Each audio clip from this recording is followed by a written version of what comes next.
अब श्रीमती रेखा गुप्ता माननीय मुख्यमंत्री कार्यसूची के बिंदु क्रमांक 2 में दर्शाए गए निम्नलिखित दस्तावेज की प्रतियां सदन पटल पर प्रस्तुत करेंगी।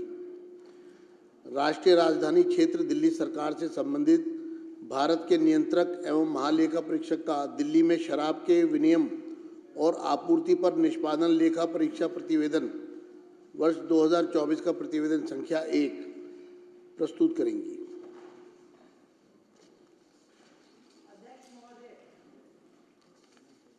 मैं आपकी अनुमति से राष्ट्रीय राजधानी क्षेत्र दिल्ली सरकार से संबंधित भारत के नियंत्रक एवं महालेखा परीक्षक का दिल्ली में शराब के विनियम और आपूर्ति पर निष्पादन लेखा परीक्षा प्रतिवेदन वर्ष 2024 का प्रतिवेदन संख्या नंबर 1 की प्रतियां सदन पटल पर प्रस्तुत करती हूं। सभी सदस्यों को वितरित की जाए प्रति सीएजी की रिपोर्ट। माननीय सदस्यगण, मैं आपको भारत के नियंत्रक महालेखा परीक्षक की रिपोर्ट को सदन में प्रस्तुत करने से संबंधित पृष्ठभूमि से अवगत कराना चाहता हूं। सदन में सदस्यों को सीएजी रिपोर्ट पर चर्चा करने में सहायता करने के लिए इसको उजागर करना जरूरी है, क्योंकि उक्त रिपोर्ट अब सदन के विचाराधीन है। यह इसलिए भी महत्वपूर्ण है क्योंकि सदन के कई सदस्य पहली बार चुनकर आए हैं और इस पृष्ठभूमि की जानकारी मिलने से उन्हें रचनात्मक ढंग से चर्चा में भाग लेने में मदद मिलेगी। सीएजी एक संवैधानिक संस्था है जो जवाबदेही है, पारदर्शिता और सुशासन को बढ़ावा देती है।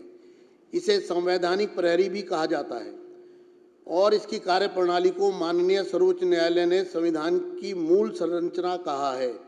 सीएजी जनता, विधायिका और कार्यपालिका को यह स्वतंत्र और विश्वसनीय आश्वासन देती है कि सार्वजनिक धन एकत्रित किया जा रहा है और उसका प्रभावी ढंग से कुशलतापूर्वक उपयोग किया जा रहा है।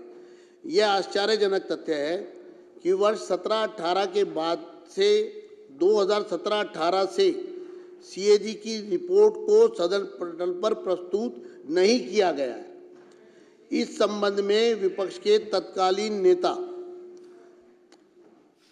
अर्थात उस समय मैं विपक्ष का नेता था, के नेतृत्व में तत्कालीन विपक्षी विधायकों ने, जो इस सदन के सदस्य भी हैं, उसमें से 5 सदस्य हैं, ने सीएजी रिपोर्ट को सदन में प्रस्तुत करने के लिए माननीय राष्ट्रपति, तत्कालीन विधानसभा अध्यक्ष, तत्कालीन मुख्यमंत्री, वित्त मंत्री और मुख्य सचिव से अनुरोध किया था। राज्य की वित्तीय हालत के बारे में जानकारी प्राप्त करने के लिए बहुत जरूरी था। मैं इस बात से बहुत पीड़ित हूं कि सीएजी रिपोर्ट को दबा दिया गया और पिछली सरकार ने इस रिपोर्ट को सदन में प्रस्तुत न करके संवैधानिक प्रावधानों का जानबूझकर उल्लंघन किया।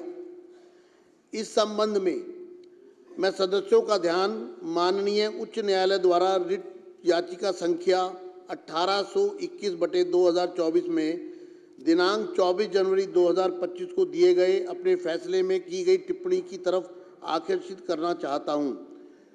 साथियों, ये जो सीएजी की रिपोर्ट आज प्रस्तुत की जा रही है, वास्तविकता में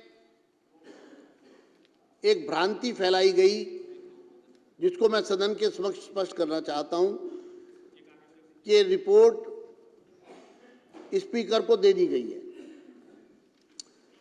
लेकिन हाई कोर्ट ने जो टिप्पणियां की है इस पूरे मामले में,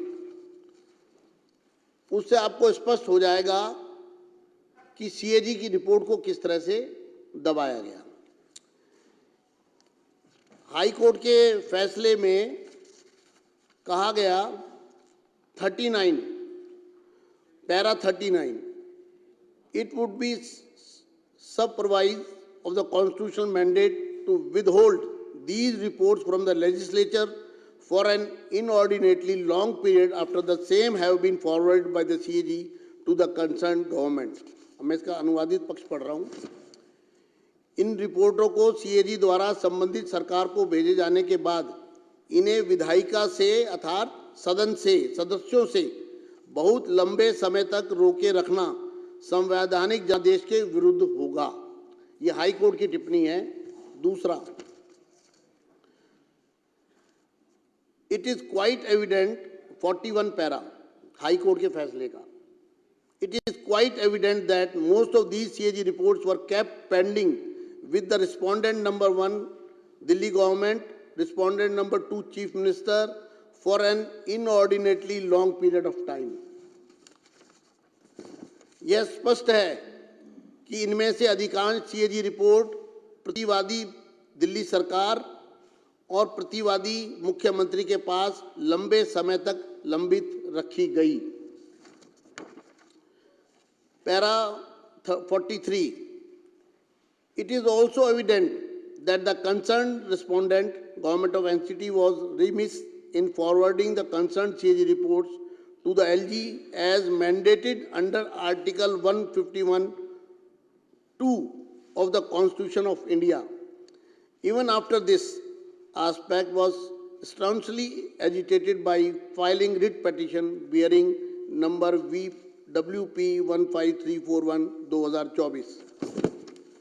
कोर्ट ने कहा, यह भी स्पष्ट है कि संबंधित प्रतिवादी दिल्ली सरकार ने भारत के संविधान के अनुच्छेद 151(2) के तहत उपराज्यपाल को संबंधित CAG रिपोर्ट अग्रेषित करने में लापरवाही बरती, जब जानबूझकर उसको रोके रखा, जबकि इस पहलू को रिट याचिका दायर करके जोरदार तरीके से उठाया गया था। अर्थात संविधान की अनुच्छेद 151(2) का खुला उल्लंघन हुआ और उस अनुच्छेद के अनुसार सरकार को यह रिपोर्ट LG के पास समय रहते भेजनी थी, लेकिन जानबूझकर सरकार ने रिपोर्ट को अपने पास दबाए रखा।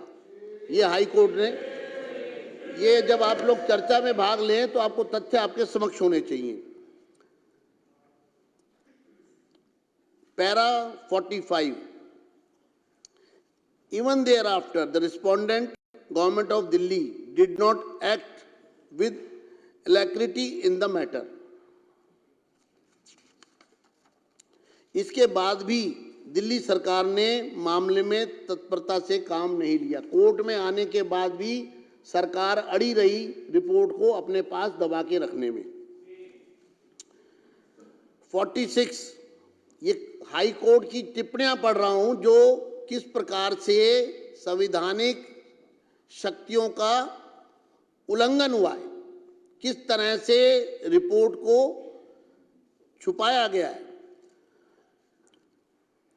46.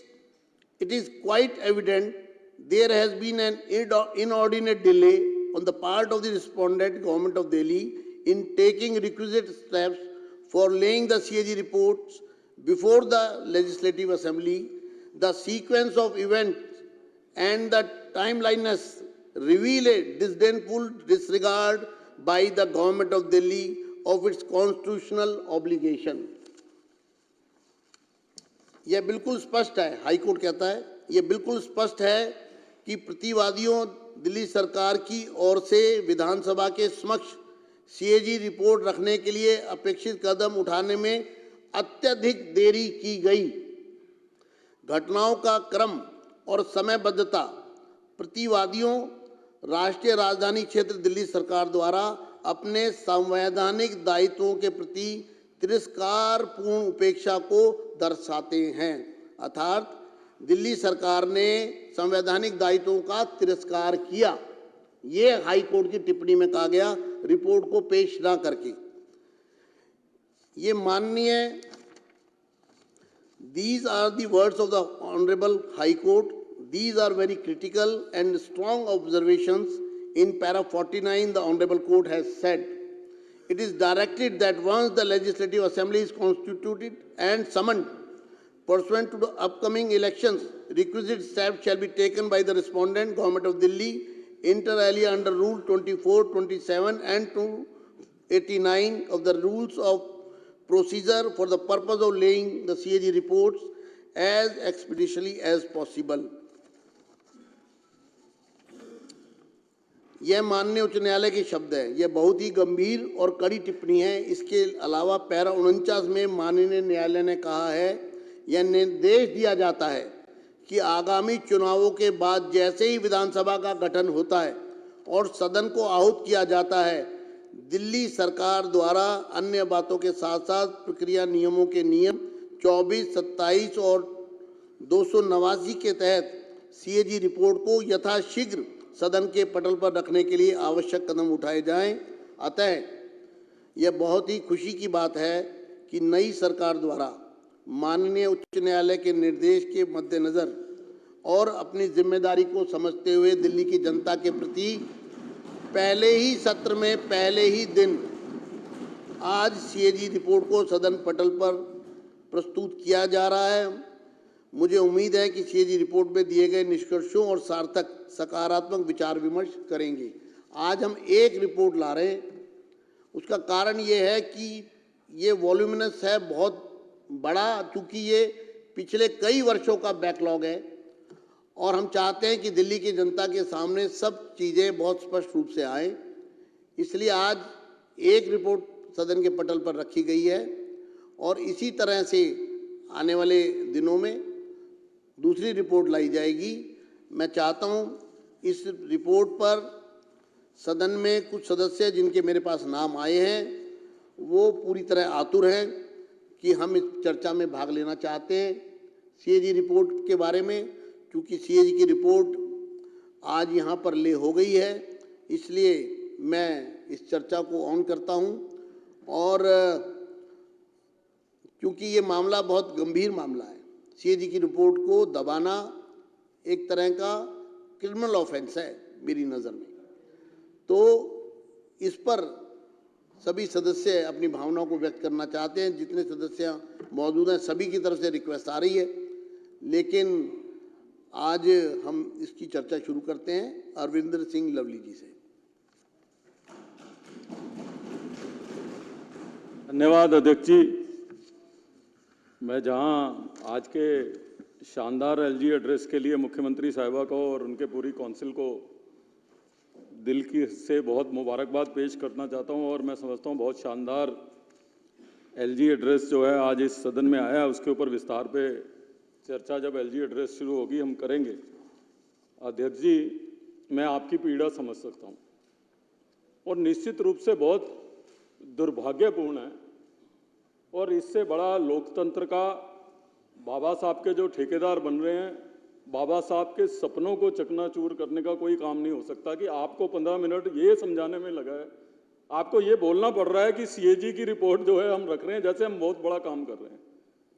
ये संविधान की प्रक्रिया है, जिस परिकल्पना, जिस लोकतंत्र की परिकल्पना बाबा साहब ने करी थी, जब संविधान को फ्रेम किया गया था तो उसमें एक नेचुरल कोर्स में है कि कोई भी सरकार की मर्जी नहीं है कि वो सीएजी की रिपोर्ट रखे या ना रखे, मैंडेटरी है।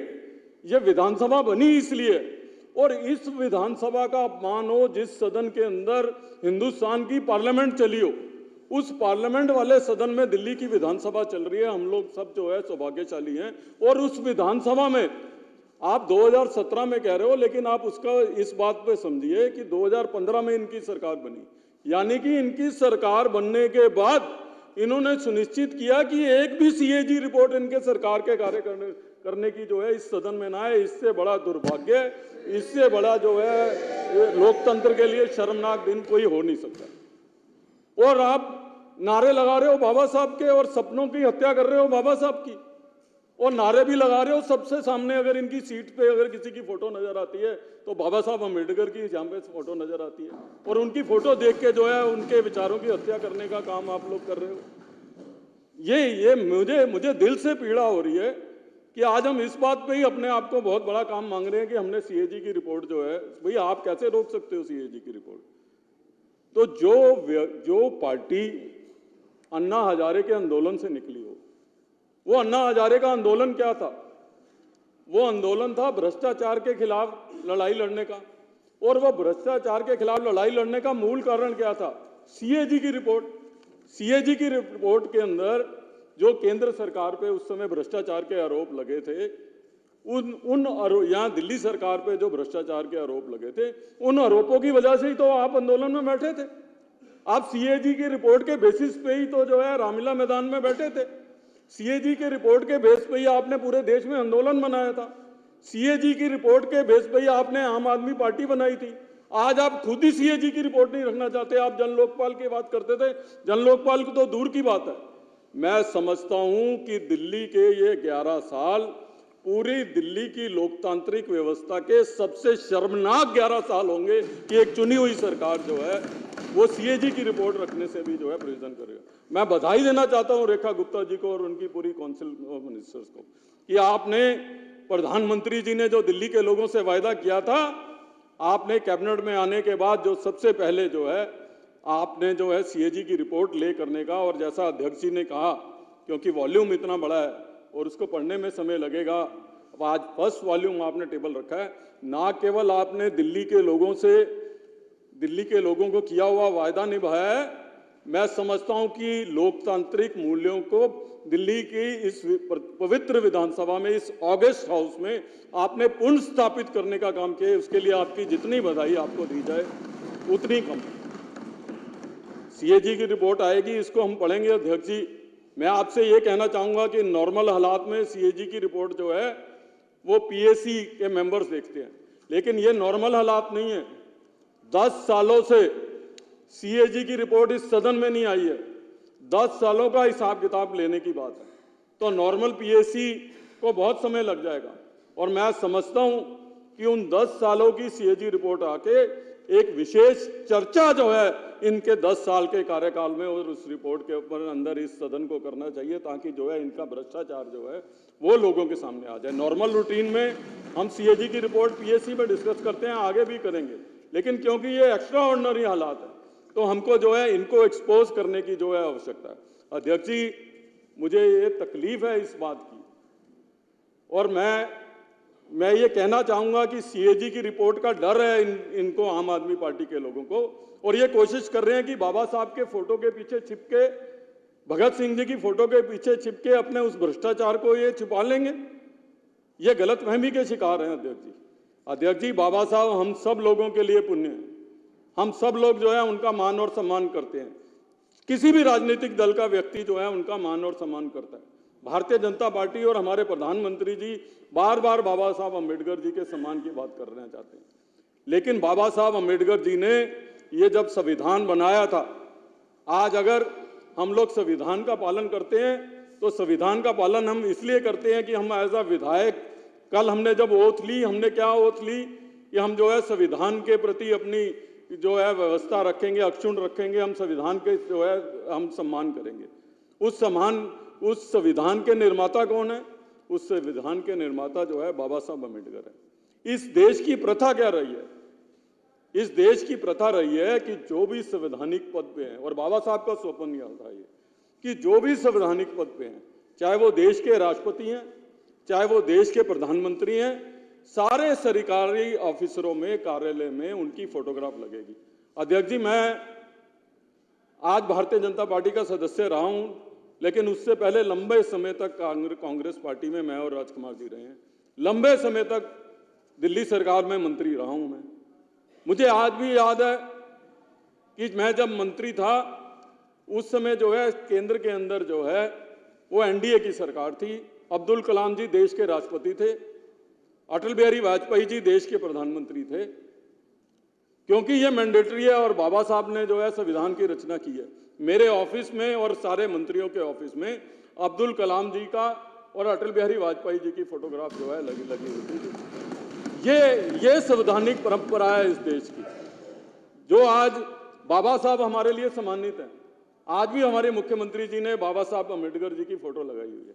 लेकिन मैं इनसे प्रश्न पूछना चाहता हूं कि बाबा साहब के उन सपनों को जिसमें यह लिखा गया है कि संवैधानिक पद पर रहने वाले राष्ट्रपति और प्रधानमंत्री की फोटो जो है वो गवर्नमेंट के कार्यालय में होगी, उसको हटाने का काम किसने किया? इसको जो है इनको देश और सदन को हटाना पड़ेगा। मैं रेखा जी को मुबारकबाद देना चाहता हूं, माननीय मुख्यमंत्री जी को, क्या आपने बाबा साहब की उन संसदीय परंपराओं को बरकरार रखने का काम दोबारा दिल्ली में किया माननीय प्रधानमंत्री जी और राष्ट्रपति जी के फोटो लगाने के लिए। किसने महात्मा गांधी जी की फोटो लगाई? बाबा साहब जी की फोटो होनी चाहिए। लेकिन बाबा साहब जी के जो आदर्श, खाली फोटो से काम नहीं चलेगा। उन्होंने जो आदर्श दिए उन्होंने जो रास्ता दिखाया है देश को चलने के लिए, उस रास्ते पे भी चलना पड़ेगा, उस संसदीय परंपराओं का निर्वाह करना पड़ेगा जो बाबा साहब ने इस सारे देश को अंदर दिखाया। आप उसका वो नहीं करोगे। आप भगत सिंह जी की फोटो दिखाओगे। भगत सिंह जी ने क्या कहा है कि शराब घोटाले करके जेल जाओ। भगत सिंह जी ने यह बताया है कि आप जो है स्कूलों में घोटाले करो, आप हेल्थ में घोटाले करो, सीएजी की रिपोर्ट्स आएंगी, अभी दूध का दूध पानी का पानी जो है वो निश्चित रूप से होगा, ये कहा था भगत सिंह जी ने। आप भगत सिंह जी की फोटो की बात कर रहे हो। और भगत सिंह जी के प्रदेश का आपने क्या हाल किया है। आपका मुख्यमंत्री वहां पे है, वो एक ऐसे व्यक्ति को ऐसे डिपार्टमेंट का मंत्री बना देता है जो डिपार्टमेंट एग्जिस्ट ही नहीं करता। ये भगत सिंह जी के सपने थे कि 2 साल तक आपको यही नहीं पता लगा कि ये डिपार्टमेंट ही नहीं है, वो सचिवालय नहीं जाता, वो मीटिंग नहीं अटेंड करता, ना मुख्यमंत्री को पता लगता है ना मंत्री को पता लगता है। ये भगत सिंह जी के सपन आप जो है आप पूरे कर रहे हो। आप किस तरीके की बात कर रहे हो अध्यक्ष जी। मैं चाहता था आज विपक्ष के लोग यहां पे हों, उनके सामने जो है आंख में आंख डाल के बात करूं। अध्यक्ष जी, आपके पीछे में सदन में बहुत सारे हमारे नए सदस्य आए हैं। मेरा सौभाग्य रहा है इस सदन में बहुत सालों तक रहने का। हमारे पुराने साथी मोहन सिंह बिष्ट जी यहाँ पे बैठे हैं, कुलवंत राणा, बहुत पुराने साथी मनोज जी, हमारे बहुत पुराने साथी भी इस विधानसभा में रहे हैं। आप लोगों के साथ भी 3 टर्म में रहे, लेकिन आप लोगों का दुर्भाग्य रहा कि आप ऐसे समय में एमएलए बने जब लोकतांत्रिक मूल्य इस सदन के खत्म हो गए थे। वो सदन किस काम का है जिस सदन के अंदर जो है क्वेश्चन आवर खत्म कर दे और वो सरकार बाबा साहब के सपनों की बात करे। वो सदन किस काम का है, ये सदन किस लिए होता है। इस सदन के सदस्यों को हम विधायक क्यों कहते हैं। इस सदन का मूल काम विधायी कार्यों में भारी लेना। ये सदन केवल सरकारी बिजनेस के लिए नहीं है कि सरकार कोई बिल लेके आए, सरकार बजट लेके आए, हम पास कर दें और हमारी ड्यूटी खत्म। हमारी क्या सोच इस समाज के प्रति है। बाबा साहब ने हमको ये अधिकार दिए। हम फ्राइडे का डे प्राइवेट मेंबर डे इसलिए रखते हैं कि हमारी जो सोच है, और मैं खुद एज ए एमएलए मैं ना जाने कितने प्राइवेट मेंबर बिल इस सदन में लेके आया, जिसको बाद में सरकार ने सरकारी तंत्र बना के उसको ऑफिशियल बिल्स बनाए। ये बाबा साहब की बात करेंगे, ये बताएंगे कि प्राइवेट मेंबर डे खत्म करने का जो है पाप किसने जो है दिल्ली के इस सदन में किया।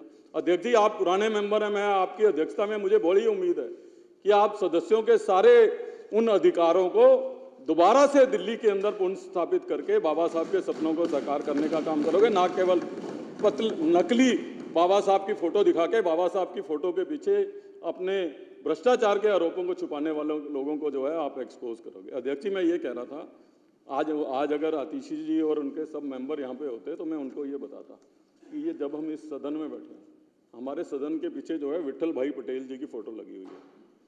विट्ठल भाई पटेल जी इस देश के महानतम स्पीकर रहे हैं। यहाँ पे जब मिनी पार्लियामेंट लगती थी, उससे पहले मैं अपने नए मेंबर्स हैं उनको बताना चाहता हूँ, उससे पहले रवाज था कि जैसे आज गवर्नर साहब आए, ऐसे वाइस रॉय जो है इस सदन को संबोधित करने के लिए आता था। वो वाइस रॉय जब संबोधित करने के लिए आता था तो उसका वो एक चोला पहन के आता था। उस चोले की एक तार को जो है स्पीकर पकड़ते थे और एक लीडर ऑफ द हाउस पकड़ते थे। वो दोनों ऐसे पकड़ के एलजी को, वाइस रॉय को सदन के अंदर लेके आते थे। विट्ठल भाई पटेल और अध्यक्ष जी जैसे आज एलजी साहब आए, उनके साथ आप कुर्सी लगा के बैठ गए।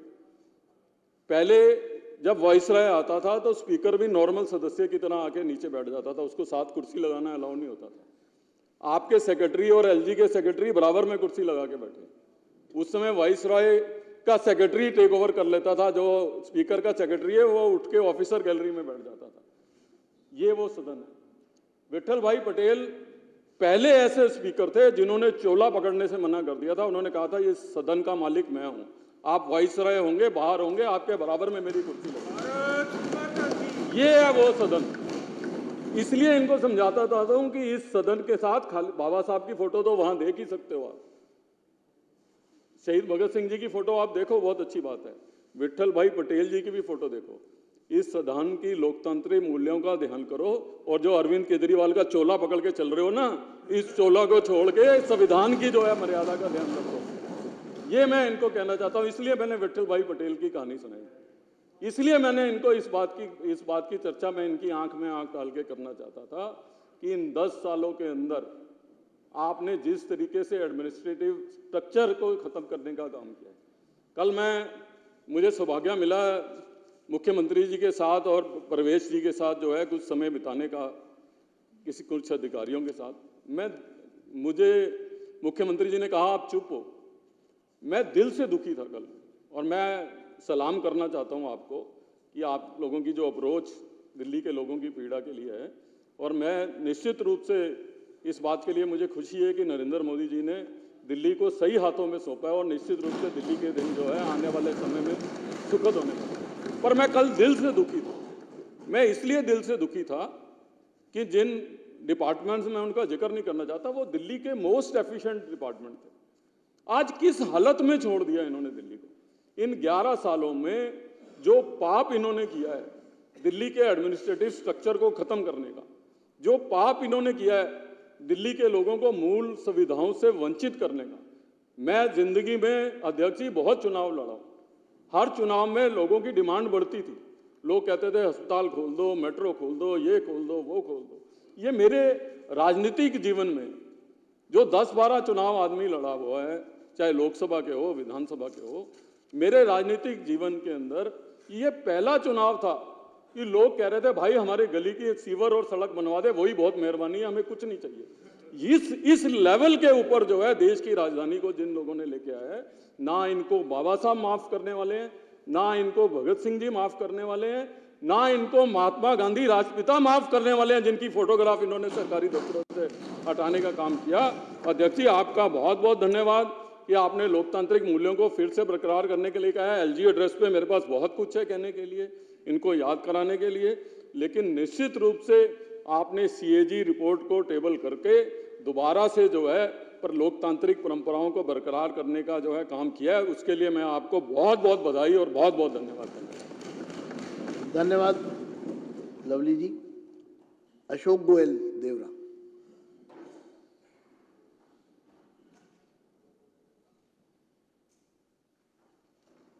माननीय अध्यक्ष जी, आज मैं आप सबको ये बधाई देना चाहता हूं कि आपने जो सीएजी की रिपोर्ट सदन के सामने रखी और एक ये वायदा पूरा किया, और जो संविधान के अंदर जो आपदा की सरकार थी, जो भी आपने उल्लेख भी किया हाई कोर्ट के माननीय जजेज का, उनकी टिप्पणी का कि संविधान के दायित्वों का तिरस्कार किया गया, उस संविधान की रक्षा करने के लिए आपने आज इस रिपोर्ट को रखा।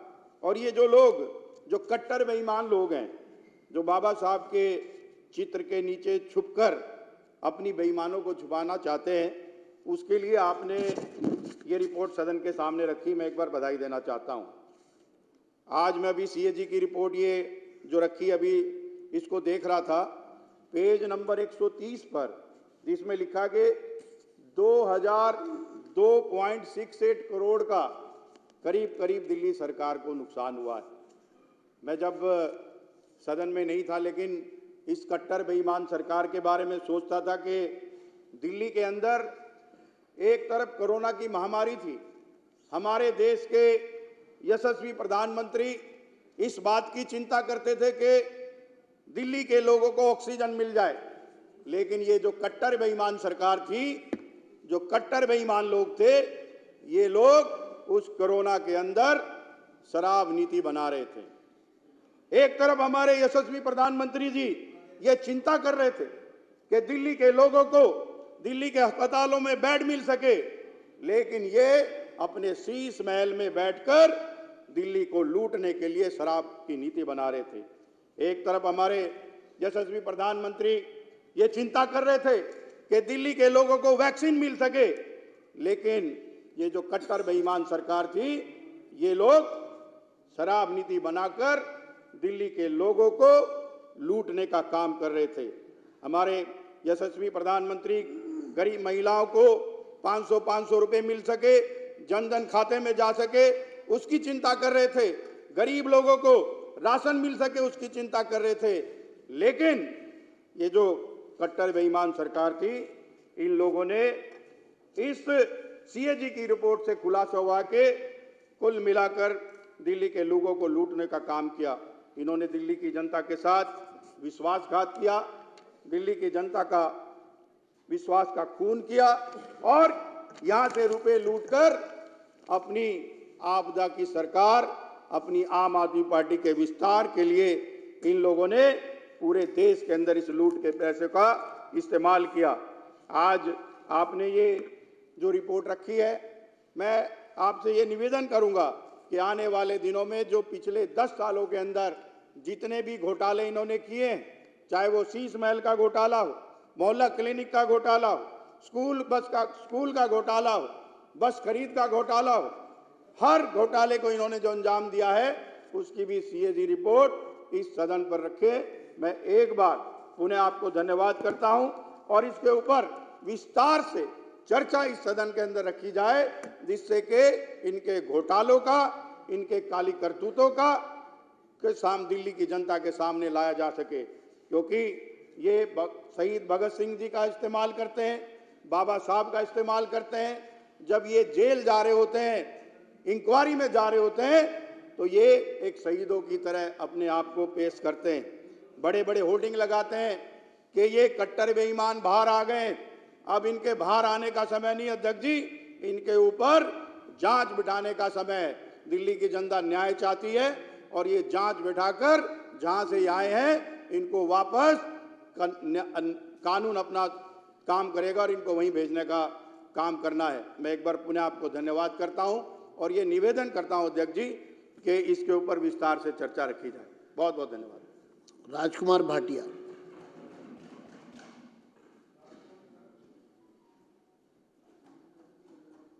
अध्यक्ष जी, मैं आपका आभार व्यक्त करना चाहूँगा, मुझे आपने इस महत्वपूर्ण मुद्दे पर बोलने का अवसर दिया है।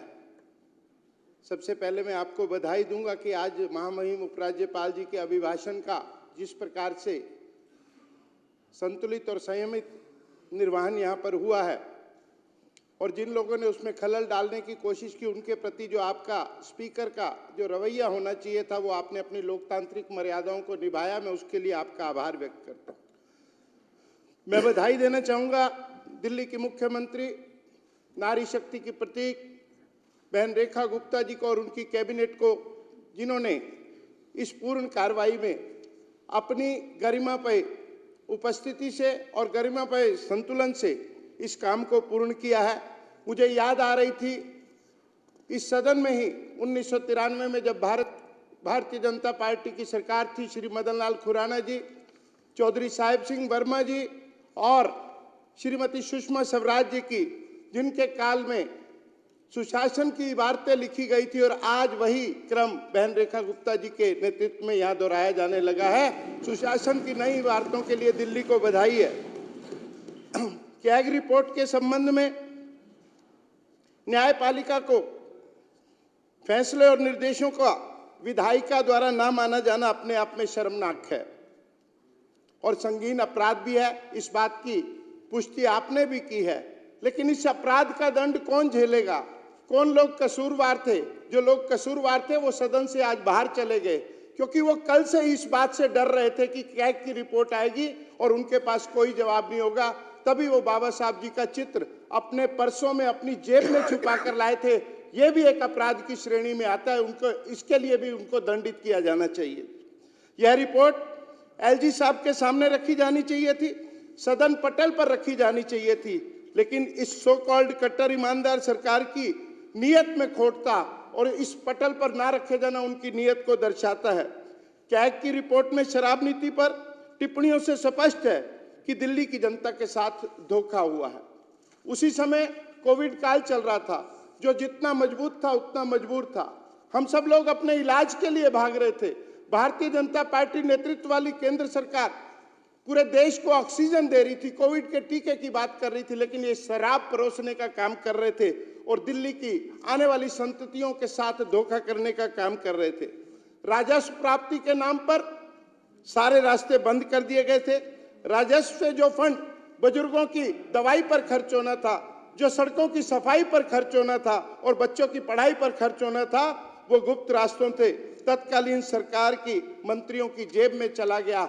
तभी उन्हें बाद में जेल और बेल का भोजन चखना पड़ा। आज भी अगर वो अपनी बात रखने के लिए सक्षम होते तो हाउस में बैठकर इस पूरी कैग रिपोर्ट पर चर्चा करते।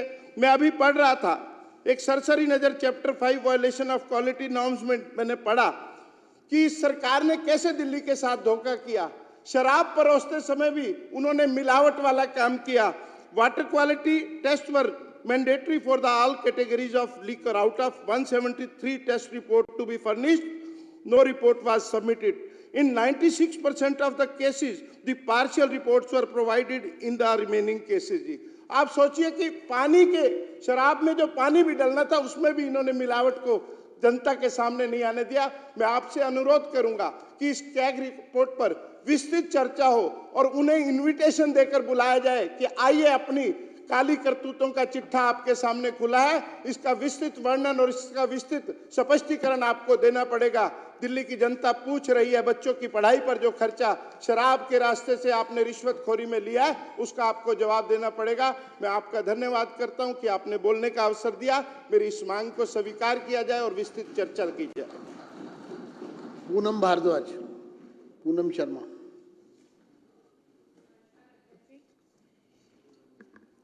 आप सबको बधाई। और हमारी दिल्ली की मुख्यमंत्री रेखा गुप्ता जी ने भी बहुत सराहनीय काम करा है।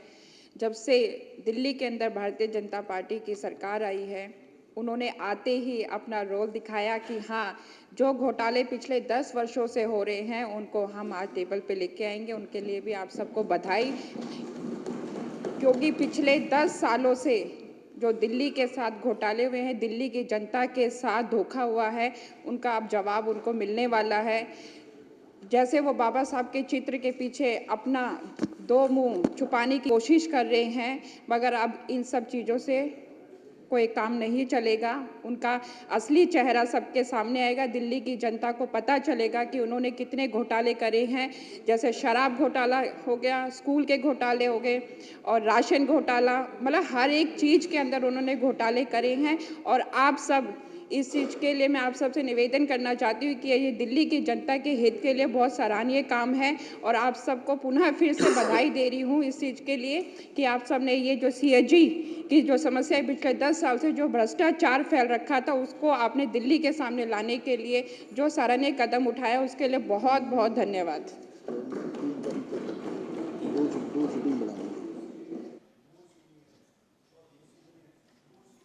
राणा।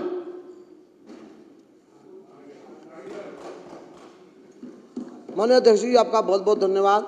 माननीय उपराज्यपाल महोदय ने आज अपने भाषण में दिल्ली की सरकार, रेखा सरकार, उनके मंत्रिमंडल की सरकार द्वारा जो एक रोड मैप आज पूरा रख दिया है, जिसमें मुख्य रूप से भ्रष्टाचार मुक्त, कुशल प्रशासन, सशक्ति नारी, दिल्ली की हमारी मुखिया वो भी नारी और नारियों का सशक्तिकरण के लिए नेतृत्व दिल्ली की सरकार का माननीय मोदी जी ने रेखा जी को दिया, उसके लिए माननीय मोदी जी का भी बहुत बहुत आभार।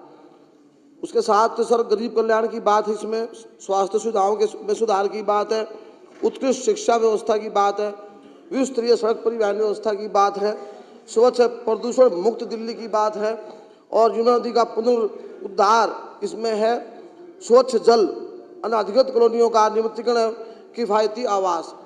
पूरे हमारी सरकार का रोड मैप माननीय LG साहब के अब भाषण में ये सब दर्शा दिया गया है और उसके लिए माननीय उपराज्यपाल साहब का भी आपका बहुत बहुत आभार। इस पर चर्चा के लिए सदन की जो ना समय सीमा बढ़ाई जाए और ताकि सदन और बढ़े आगे, ताकि इस पर विस्तार से चर्चा इस पर भी हो और CAG पे भी हो।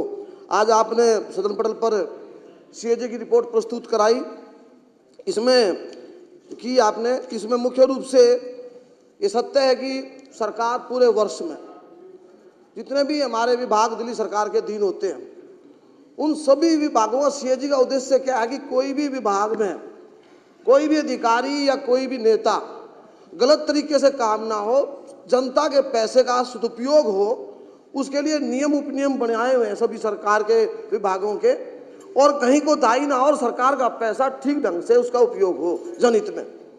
मुख्य रूप से पिछले 11 साल 10 सालों में क्या हुआ है अध्यक्ष जी, पूरी दिल्ली में इन लोगों ने अव्यवस्थित रूप से, इनकी कार्यप्रणाली में दोष था, नियमों का पालन ना करते हुए भ्रष्टाचार प्रचुर मात्रा में था, दिल्ली की जनता को गंदा पानी पिला दिया। उसका उदाहरण मेरे यहाँ भी एक ये थी, का लवली जी ने कि लोगों ने बड़े बड़े बातें करते थे, क्योंकि हर बार विषय बढ़ा चाहिए दिल्ली की जनता को, लेकिन इस बार तो गंदा पानी पिला दिया पूरी दिल्ली को और दिल्ली की सारी सड़कें तोड़ दी। ऐसा हुआ कैसे कि इनकी सोच ठीक नहीं थी, नीयत ठीक नहीं थी और कार्य कराने के पैमाने ठीक नहीं थे और सीवर डाले गए, सीवरों में घोटाला हो गया। बड़ी बड़ी कंपनियां टेक ओवर कर लिया, सफाई पूरी नहीं करवाई, उससे ढंग से काम नहीं हुआ। मैं एक उदाहरण दिया खाली एक विभाग का। दिल्ली पहली बार देख रही है कि दिल्ली शहर जो पूरे देश की राजधानी उदाहरण है, यहाँ की सड़कें कभी जिंदगी में ऐसी नहीं हुई। सड़क हमारे जीवन में कभी मैंने सड़कें ऐसी दिल्ली की देखी नहीं। और 93 से 98 के बीच में मदनलाल खुराना साहब ने, साहिब सिंह साहब ने दिल्ली का नेतृत्व किया और क्या सुविधाएं दी और कितना काम किया उन 5 सालों में। आगे मुख्यमंत्री जी शीला जी ने भी काम को आगे बढ़ाया, लेकिन इस 10 साल के अंदर दिल्ली की हवा खराब, सड़क खराब, पानी खराब, यातायात व्यवस्था खराब और भ्रष्टाचार के जो नाम पर आए, इतना भ्रष्टाचार किया, जबरदस्त कमाल हो गया, सारी हदें पार कर दी। तो जो सीएजी की रिपोर्ट प्रस्तुत की है, इसमें जो अनियमितताओं का उल्लेख इसमें है कि शराब की टू टेकिंग का उद्देश्य पूरा नहीं हुआ। कितने सारे विषय इसमें हैं जिनमें अनियमितताएं की गई हैं। इसका विस्तार से अध्ययन करके इसके ऊपर चर्चा होगी। तो इसमें विसंगतियां और इनका उद्देश्य एक ही रहा कि कैसे पैसा बटोरा जाए और पैसा बटोर करके कैसे दिल्ली और देश के अंदर देश में विस्तार हो मेरी पार्टी का और प्रधानमंत्री मैं बनूं, इस दिशा में इसने काम किया। दिल्ली के लोगों की दशा सुधरे, दिल्ली के लोगों को समस्याओं का हल हो, दिल्ली बेहतर शहर हो, इसके बारे में विचार नहीं किया। उसका एक ही टारगेट था कि वो मैं देश का प्रधानमंत्री कैसे बनूं और उसके और काम किया और नियमों उपनियमों का सबका उल्लंघन करते हुए उसने काम किया। उसकी सजा माननीय हमारे आज शहीद आजम भगत सिंह जी और अंबेडकर साहब ने उनको दे दी है और उनका चित्र जरूर लगा महापुरुषों का, उनका अनुसरण नहीं किया। वो कितने महान लोग थे, माननीय शहीद भगत सिंह साहब का कितना जीवन त्याग तपस्या का और जिन्होंने अपनी जान की परवाह ना करके देश की आज़ादी की लड़ाई लड़ी और उनका चित्र लगा करके माननीय जो हमारे बाबा अंबेडकर साहब जिन्होंने संविधान बनाया। क्यों बनाया संविधान? इस देश की संविधान की व्यवस्था में एक खूबी यह है कि एक व्यक्ति विशेष को पूर्ण अधिकार नहीं है, ऊपर से ऊपर एक एक व्यक्ति की व्यवस्था है। तो इन्होंने उनका भी उल्लंघन किया और ये जो रिपोर्ट जिसके बारे में चर्चा हो रही है, ऐसी कोई सरकार नहीं कंक्लूड करिए जिसने सीएजी की रिपोर्ट प्रस्तुत ना की हो। ये पहली सरकार है जिसने सीएजी की रिपोर्ट ही नहीं पेश की। तो इससे बड़ा अपराध क्या हो सकता है? तो मुझे आप कह रहे हो बैठने के लिए मैं बैठूंगा, आप हमारे अध्यक्ष हैं, आप हमारे अधिकारों की रक्षा भी करते हो, आपका हुक्म मुझे स्वीकार करना पड़ेगा। तो मैं ये कहूँगा, आपसे आग्रह करूंगा सदन के दिन और बढ़ाए जाएं ताकि इसमें अच्छे से चर्चा हो सके। आपने मुझे चर्चा में हिस्सा लेने का अवसर दिया, उसके लिए आपका बहुत बहुत आभार। धन्यवाद। धन्यवाद। अनिल शर्मा। हाँ जी, नहीं, मेरे पास जो नाम आएंगे मैं बुलवाऊंगा। आदरणीय अध्यक्ष जी, मैं धन्यवाद करता हूं कि आज मुझे आपने बोलने का अवसर दिया और जो आज आदरणीय उपराज्यपाल महोदय ने जो हमारा रोड मैप रखा है, आदरणीय सीएम मैडम जो हमारी रेखा जी, जिन्होंने उनकी पूरी कैबिनेट ने जो विज़न दिया है दिल्ली को, आज उपराज्यपाल महोदय के अपने भाषण के हिसाब से हम लगता है आने वाले समय में जितने वादे हमने किए हैं, हमारी सरकार उन सब वादों को जरूर पूरा करेगी। ऐसा विश्वास दिल्ली की जनता को कैबिनेट ने दिया है। हम भी सदस्य के नाते हुए विश्वास दिलाना दिल्ली की जनता को चाहते हैं। साथ ही जो सीएजी की रिपोर्ट जो आज पटल पर रखी गई है, जिसके बारे में सबसे शुरू में आदरणीय लवली जी ने जिस बात का जिक्र किया कि हमेशा जब भी कोई सरकार होती है उसके लिए ये सीएजी की रिपोर्ट साल में 2 साल में यहाँ पेश होनी चाहिए। सुन के बड़ा वो हो रहा है कि 10 साल से सरकार थी और सीएजी की रिपोर्ट को पेश नहीं किया गया। आप लीडर ऑपोजिशन के नाते लगातार इसकी लड़ाई लड़ते रहे, आप कोर्ट तक भी गए, आपने विधानसभा में आवाज उठाई, आपने जहां जहां आवाज उठा सकते थे आवाज उठाई, परंतु उस टाइम के यहाँ के मुख्यमंत्री या यहाँ के उस टाइम के स्पीकर, उन्होंने इस मुद्दे को यहाँ पर इस सीएजी की रिपोर्ट को विधानसभा में पेश नहीं होने दिया, क्योंकि वो जानते थे कि जब ये शराब घोटाला ये दिल्ली की वर्तमान उस टाइम के मुख्यमंत्री कर रहे थे केजरीवाल जी, जिनको आज उन्हीं के घोटालों की वजह से जो बड़ी बड़ी बातें करते थे, आदरणीय देश के माननीय प्रधानमंत्री जी तक के लिए बोलते थे कि 7 जन्म ले ले उनको हरा नहीं सकते। आज दिल्ली की जनता ने उनको हरा के घर बिठा दिया है, क्योंकि उन्होंने ये घोटाले किए थे। तो ये घोटाले की वजह से, और जो अपने आप को शिक्षा मंत्री बोलता था वो शिक्षा मंत्री नहीं था, वो शराब मंत्री था, उसको भी आज दिल्ली की जनता ने घर बिठा दिया है, क्योंकि ये दिल्ली की जनता का पैसा था जो दिल्ली की जनता के साथ इन्होंने धोखा किया था। मैं बहुत धन्यवाद करना चाहता हूं आपका और रेखा जी का कि जिन्होंने आज ये पटल पे रखा है, और इसके लिए विस्तृत बातचीत यहाँ होनी चाहिए। दिल्ली की जनता के सामने ये सारा विषय जाना चाहिए कि दिल्ली की जनता का पैसा कैसे लूटा गया।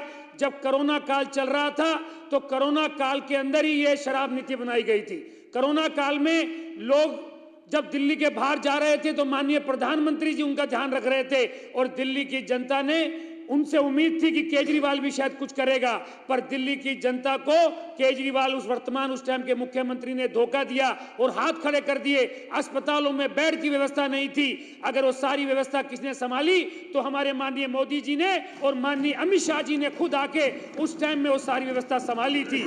तो मैं आपके से माध्यम से ये जो आज यहाँ पर पेश हुई है, मुझे लगता है इसको विस्तृत के लिए 3-4 दिन जरूर सदन बढ़ाया जाए, और जब इसकी जानकारी दिल्ली की जनता को मिलेगी कि कितना बड़ा घोटाला हुआ, और घोटाले की एक बात कह के अपनी बात को समाप्त करूंगा।